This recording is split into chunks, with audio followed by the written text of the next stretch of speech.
tèmi aláyọ̀, ẹ̀yin tèmi alálùbáríkà, ẹ̀yin tèmi ọlọ́pẹ́. Thank you for joining me. Alhamdulillahi Rabbil Alamin. May Allah bless you all. Yes, ẹ̀yin náà rí title courtesy of Akin Ọláìyá. Ṣẹ́yin náà mọ Akin Ọláìyá?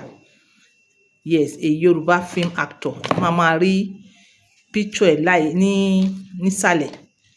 Kọ́lọ́run bá wa dúpẹ́ fún wọn. Wọ́n pe ọ̀rọ̀ náà ní ọ̀rọ̀ àgbàlagbà kan ló drop point yìí. Yes, ẹ máa listen sí point yìí. Do you agree pẹ̀lú àwọn point yìí àbí ìwọ agree? Mo pick ẹ̀ nítorí pé kí ni mi ò totally agree pẹ̀lú one or two of the points. Òun ló jẹ́ kí n fi pick program yìí. Ìwọ kan lè má ti rí fídíò yẹn, but listen attentively. Wọ́n ní ọmọ mẹ́rin tí yín ò gbọ́dọ̀ fẹ́, àti ìwọ ọkùnrin fẹ́ fẹ́yàwó, bóyá o ti fẹ́yàwó tẹ́lẹ̀ o tún wá fẹ́ tún mi fẹ́, àbó tiẹ̀ tún ìfẹ́ rárá. Àwọn obìnrin tó bá ti fall sí category yìí kì í ṣe obìnrin tí yàn lè fẹ́. Mo fẹ́ kẹ́ listen and listen good. Thank you ẹ̀gbọ́n mi Akin Ọláìyá. Ọlọ́ba wa dúpẹ́ fún yín lórí program yìí. So mo fẹ́ ká listen attentively. Then máa wá sọ one or two lé lórí èyí tí mi agree. Màá sọ, you understand? Point yẹn superb ni o, and they are great points. In fact, I respect those points. Kọ́lọ́run bá wa dúpẹ́ fún àgbàlagbà tó ṣàlàyé fún ẹ̀gbọ́n mi Akin Ọláìyá. Ẹ listen. Ṣọ́ mi yẹ, ó ní ọ ni pé kó má fìyàwó tó fẹ́ fẹ́. Gbọ́n nǹkan tó kàn nídìí ni pé àwọn ọmọ mẹ́rin kan wà, obìnrin mẹ́rin kan wà tó lè tí ó gbọ́dọ̀ fẹ́. Ṣé pé ọkùnrin ò gbọ́dọ̀ fẹ́ àwọn obìnrin mẹ́rin yẹn? Àwọn mẹ́rin. Yes, obìnrin ọkùnrin ò gbọ́dọ̀ fẹ́. Ṣẹlẹ̀ láyé mi báyìí. Ó ṣe aláwọ̀kọ́ náà ó gbọ́dọ̀ fẹ́ ọmọ tí ó yẹ ò bá sí pẹ̀lú bàbá ẹ̀. Ọmọ tí ìyá ò bá sí pẹ̀lú bàbá. Kò lè lẹ́kọ̀ọ́ bí èèyàn ṣe ń bá kùnrin gbé. Because ẹ̀kọ́ gbé tí ẹ̀ bá wà pẹ̀lú bàbá ẹ̀, ó máa láwọn ẹ̀kọ́ yẹn. Bí ìfẹ́ bá kùnrin gbé, ó máa láwọn ẹ̀kọ́ yẹn.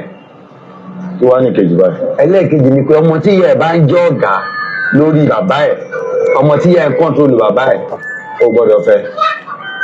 Ọmọ tí ìyá ẹ̀ ń kọ́ńtrólù bàbá ẹ̀, ó gbọ́dọ̀ fẹ́. Nítorí kó máa padà kọ́ńtrólù wọn náà. Tó bá lóòní gbọ́, àbó òní gbà, ìyá ẹ̀ máa ṣe nǹkan tó ṣe fún, ìyá ẹ̀ máa ṣe nǹkan tó fi kọ́ńtrólù bàbá yẹn, ìyá ẹ̀ máa ṣe fún. Tó máa kọ́ńtrólù wọn náà.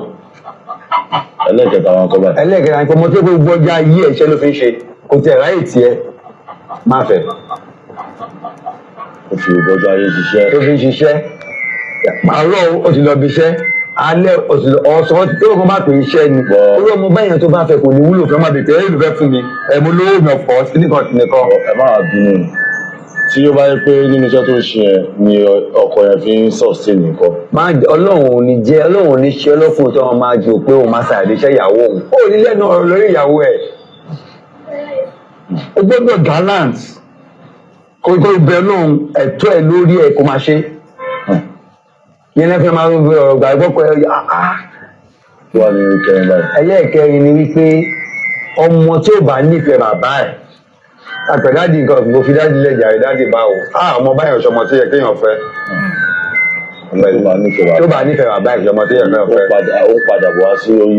Ó máa ń fojú nífẹ̀ẹ́ wọn náà, any small thing gbogbo láìfù gbé pé nǹkan tí bàbá ẹ̀ ṣe tó fi nífẹ̀ẹ́ wà láwùjọ ọkùnrin.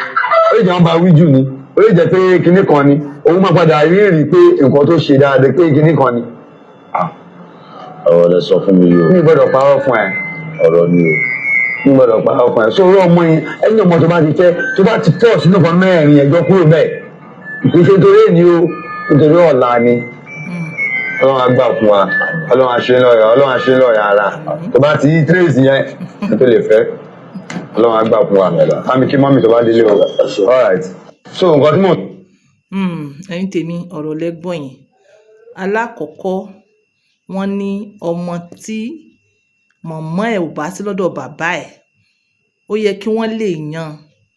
Ṣé tí wọ́n fira wọn kalẹ̀ due to greediness mọ̀mọ́ yẹn, or nítorí pé bàbá rẹ̀ ṣaláìsí.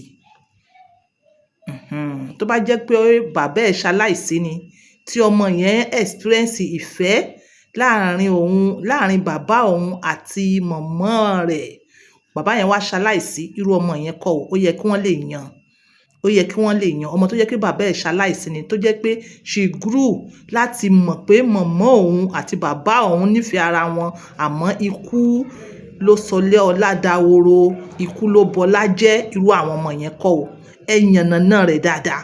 Ó yẹ kẹ́ ẹ yànnàná rẹ̀ because nítorí èní kọfà, in fact kò tiẹ̀ kí n ṣe nítorí ayé yìí, nítorí àti sùn.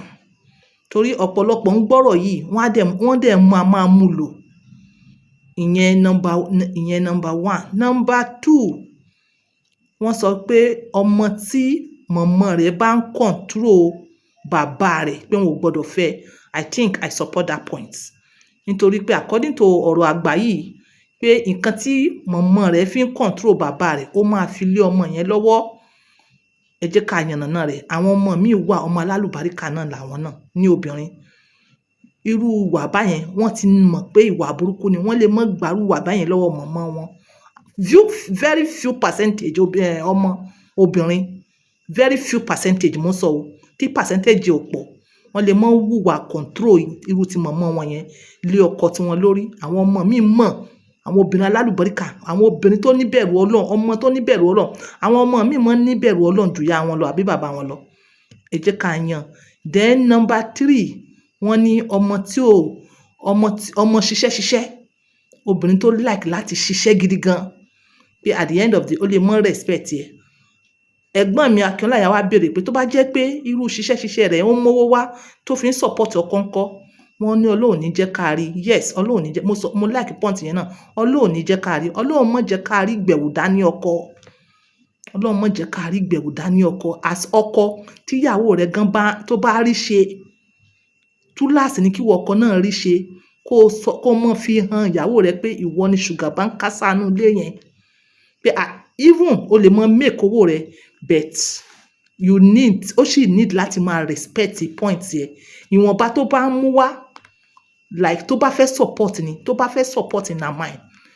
You understand? Mo mọ bàbá kan, wọ́n ní tí kódà ordinary pencil tí àwọn ìyàwó yẹn bá rà, bàbá yẹn ó dá padà. Nítorí èní kọ́, nítorí ọ̀la ni, nítorí kí ọkùnrin yẹn lè bá lẹ́nu ọ̀rọ̀ ni. Ọlọ́run má jẹ́ ká jẹ́ ọkùnrin lásán. Ọlọ́run má jẹ́ ká jẹ́ ọkùnrin bẹ́ẹ̀. Nígbà tí ọkùnrin ò bá mọ ibi tó máa yí sí, òun ló máa wà lọ́ndà ìyàwó rẹ̀. Ọlọ́run má jẹ́ àpàdé òṣì, Ọlọ́run má jẹ́ ká sòṣì tọmọtọmọ tẹbí tara wa. Ọlọ́run ní jẹ́ ká rí ọkùnrin gbẹ̀wù dání tó jẹ́ pé ìyàwó ló máa ṣe gbogbo ẹ̀. Ọlọ́run ní jẹ́ ẹ sàmí ẹ̀. Ọlọ́run ní jẹ́. Òun ni bàbá yẹn sọ wípé ọkùnrin gbọ́dọ̀ gallant. Ọkùnrin gbọ́dọ̀ gallant. Ìwọ tó bá fẹ́ kí ìyàwó rẹ̀ ṣe máa fún ẹ ní respect, ó gbọ́dọ̀ gallant ni. Gbogbo nǹkan tó bá gbà lọ́wọ́ rẹ̀, you must to pay back. But nínú wọn náà a sì rí àwọn obìnrin tó jẹ́ pé obìnrin alálùbáríkà tí wọ́n bá tiẹ̀ ń ṣe gan kò sí nǹkan tó máa mọ̀ tó ń dẹ̀ respect ọkọ. But ọkọ yẹn náà òun náà fira rẹ̀ sípò respect. Ìyàwó yẹn náà mọ̀ pé tí ọkọ mi bá ní ó máa replace ẹ̀. Àwọn obìnrin míì wà bẹ́ẹ̀. But ọkọ wọn gan, ọkọ alálùbáríkà ni, wọ́n mọ̀ pé ọkọ wọn èsì yẹn yẹ̀yẹ́. But ìwọ ọkùnrin ò ní, ó tún wá dúró pé ó wà responsible. Definitely ìyàwó rẹ̀ ó máa rí ẹ fín. Irú àwọn ọkùnrin tí bàbá yẹn sọ wípé Ọlọ́run jẹ́ kí ọkùnrin fall sírú category nìyẹn. Ọkùnrin máa ń dúró tán ni, ọkùnrin máa ń gallant ni. So therefore, ẹ̀yin òbí a need àdúà lórí àwọn ọmọkùnrin dáadáa. Bákan náà a need lórí àwọn obìnrin náà. The last point, ó ní ọmọ tí ò nífẹ̀ẹ́ bàbá rẹ̀. Yes, mo support point yẹn. Ọmọ tí ò nífẹ̀ẹ́ bàbá rẹ̀ because kí ni bàbá rẹ̀ ṣe fún mọ̀mọ́ rẹ̀ tó ti gbin oró sí ní ọkàn tí ò fi fẹ́ràn bàbá ẹ̀. Definitely ó máa wo gbogbo ọkùnrin bákan náà. So ṣé ẹ wá rí i pé àwọn point mi tí bàbá yìí sọ mo support sí méjì ń bẹ 100%. Èyí tí mi dẹ̀ support ó ní mo ti yànnàná rẹ̀ yẹn. Number one tí mi support alákọ̀ọ́kọ́ yẹn òun ni pé ọmọ tí bàbá rẹ̀ kú, you understand, kò séyàn tó ní kú. Kò wò náà kó wà ní position pé mọ̀mọ́ ẹ̀ nìkan ló máa train ẹ̀. Kò wà ní position, you understand, kò fẹ́ position yẹn. Ọlọ́run ló kádàrá rẹ̀ mọ́ bẹ́ẹ̀ tí ó jẹ́ pé ọ̀rọ̀ kú yìí dẹ̀ ní kò sẹ́ni tó lè yẹ̀. kọ́lọ́run jẹ́ kí ọdún jìnnà síra then àtẹ̀wárí àwọn obìnrin míì tó jẹ́ pé ìdí tí wọ́n fi fọkọ kalẹ̀ lẹ̀ ó ti di ọ̀rọ̀ gbẹ̀mígbẹ̀mí pé mi ò support divorce ẹ má ṣì mí gbọ́ as èmi counselor ambassador ọkọ àtìyàwó ni mi ò support divorce but marriage yìí ó ti fẹ́ gbẹ̀mí bí ò gbẹ̀mí ọkọ ó gbẹ̀mí ìyàwó àwọn family gan ló ní òkè ẹ fira yín lẹ̀ ká lè bá a mọ̀ ká lè bá a rójú ká rí mú irú àwọn yẹn dẹ̀ ni ẹ máa rí àwọn ọmọ wọn pé wọ́n wà responsible bẹ ọmọ tí màmá rò sọ́dọ̀ bàbá ẹ̀ tó náà ń wùwà yànmọ̀yánmọ́ tó ń wùwà rádaràda tó ń wùwà rédèrèdè irú àwọn ọmọ tó yẹ kẹ́ ẹ sá fún ní alákọ̀ọ́kọ́ nìyẹn so àti yan tó tẹ́ bá tẹ̀lé point ẹ mọ bẹ́ẹ̀ ṣe máa tẹ̀lé point tó jẹ́ pé kẹ́ ẹ mọ̀ wá ṣẹ̀ you understand because all kò rí bẹ́ẹ̀ 100% ọ̀rọ̀ mi ò jù bẹ́ẹ̀ yẹn lọ bọ̀dá wa Akínọláìyá ọlọ́ba wa dúpẹ́ fún yín I love this point God bless you you are doing good you are doing well may Allah continue to bless you ẹ̀mí yín ogun o ẹni fàìsàn lò ó inshallah àti gbogbo ẹ̀yin tẹ́ ń wò mí àtèmi náà ó kẹ́yìn tèmi bye for now.